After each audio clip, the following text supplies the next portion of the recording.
It was a baptism of fire for Graham Potter as he took charge of West Ham for the first time.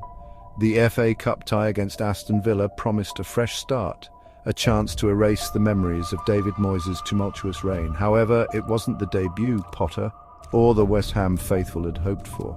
A 2-0 defeat at the hands of Unai Emery's men brought the Hammers crashing back down to earth.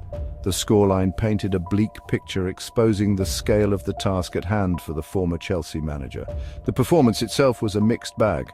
Moments of promise flickered intermittently, offering glimpses of the attacking flair that had become West Ham's trademark. But these were fleeting moments, quickly extinguished by a lack of cohesion and a vulnerability at the back that Villa ruthlessly exploited.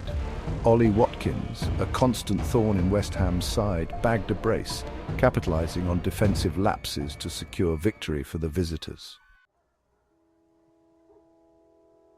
In the aftermath of the defeat, Potter cut a frustrated figure. He was under no illusions about the size of the job he had inherited. "We have a lot of work to do," he admitted candidly. "The quality is there, but we need to find a way to gel as a team." His words were a stark reminder of the challenges that lie ahead.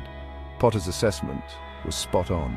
West Ham, despite boasting a squad brimming with international talent, had struggled for consistency. The summer signings, hailed as game changers, had failed to live up to expectations.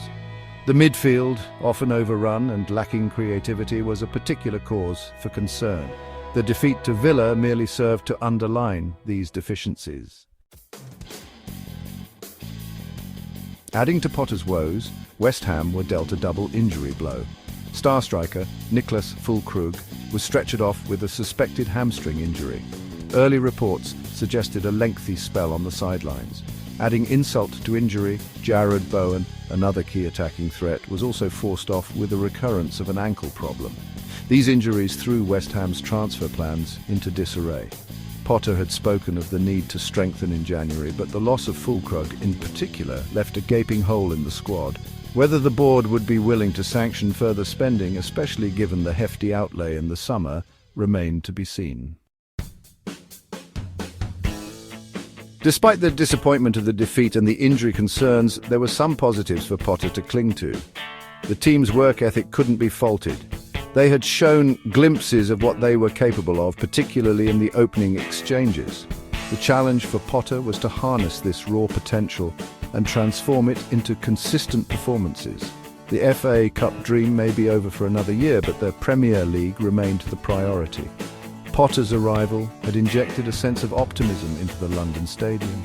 The fans, desperate for success, had warmed to his attacking brand of football. The road ahead was long and arduous, but with time and patience, Potter might just be the man to bring the good times back to West Ham.